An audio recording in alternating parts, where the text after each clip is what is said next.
PGA Tour or Live Golf come up at all in your conversations with the Crown Prince? No. You mean the Live?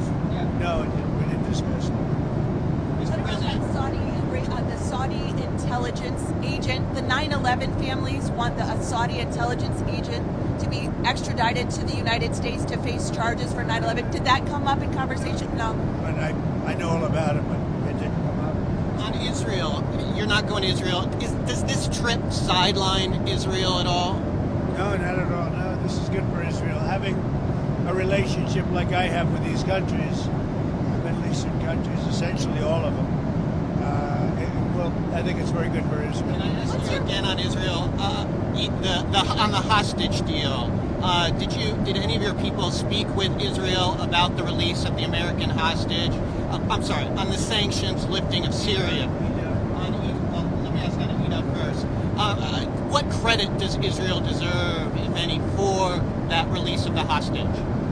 Well, they've been fighting a long time. They've been, they're warring, and I think they deserve a lot of credit. I think my people deserve a lot of credit, maybe the most credit. Look, he wouldn't be there, but weren't for us, he wouldn't be living right now. Probably none of the hostages would be living right now, and we probably have 20 that are living that will be getting out step by step. A lot of progress. We've gotten a lot of them out. And last time, a couple of weeks ago, 10 people walked into my office, the Oval Office, and they said they had a 59 on their shirt, on their front. And I said, what does that represent, the number of hostages? I said, wow, that's a lot. They said, well, 24 are living, and now it's 20. The number is 20 are living. 4 have died, and the young people don't die. Young people are killed, they don't die. So the 24 living of the 59 to 24 living is now down to 20. And we got Edan out. It was great. His family was so thankful. We did a good job with that. We'll continue to do it. What happens on Thursday if President Putin doesn't show up in Turkey for the talks with Ukraine? What will you do? Well, I don't know if he's showing up. I know he would like me to be there. And that's a possibility. If we could end the war, I'd be thinking about that. Now, tomorrow, we're all booked out. You understand that? We're all set. But you go if he We're going goes? to go to UAE tomorrow. And so we have a very full situation. Now, that doesn't mean I wouldn't do it to save a lot of lives and come back. But, I think they're thinking about something. I don't know that he would be there if I'm not there. We're going to find out. Marco's going. And Marco's been very effective. How are you feeling about how Putin is handling this? I know you had said a few weeks ago you thought maybe how Putin is handling this. You said a few weeks ago you thought maybe he was tapping you along. I'll let you know in a week. I'll let you know in a few days. Mr. President, on Israel again, has any of your team been in touch with Israel, your team, about lifting the sanctions on Syria? What's their reaction? Well, in touch. I mean, we told them we're doing it. The reason I did it, and I think it's been very popular, actually, certainly in the Middle East it's been popular with virtually everybody. But the reason I did it is because I spoke with President Erdogan, who I get along with very well, and I spoke to Mohammed, as you know, was with them, and they thought it was very important to do. It gives them a much better chance of survival as a country. Can you share what Netanyahu thinks about it? Well, I think what's happened is Turkey feels we should do it. Other countries.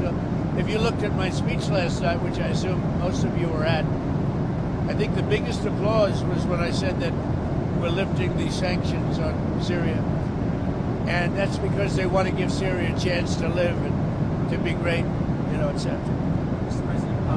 An Emirati government-backed firm did a $2 billion deal.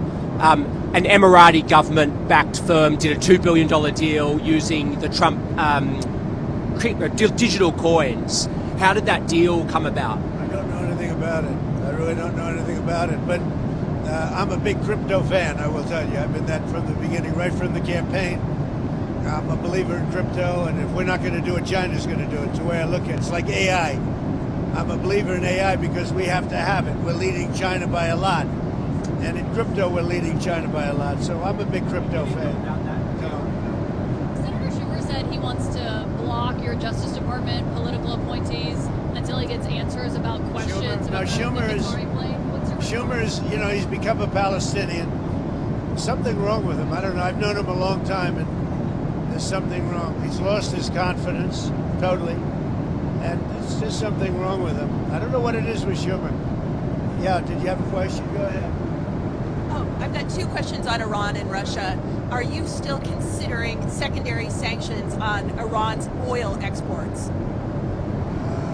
Let's see what happens over the next week. I don't really want to answer it because I want to see what happens over the next week. Go ahead. And then on Iran and Russia, are you considering sanctions on Russia for supporting Iran and for the continued war in Ukraine? Well, again, I don't want to talk about it, but I'm always considering the secondary sanctions. I had the secondary sanctions on Iran and drove them into bankruptcy, and there would have been no October 7th. There would have been no money for Hamas or Hezbollah or anybody else. So I'm always, and as you know, I put secondary sanctions on Iran again.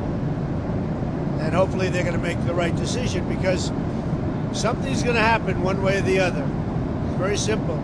It's going to happen one way or the other. They can't have a nuclear weapon. So we'll either do it friendly or we'll do it very unfriendly, and that won't be pleasant.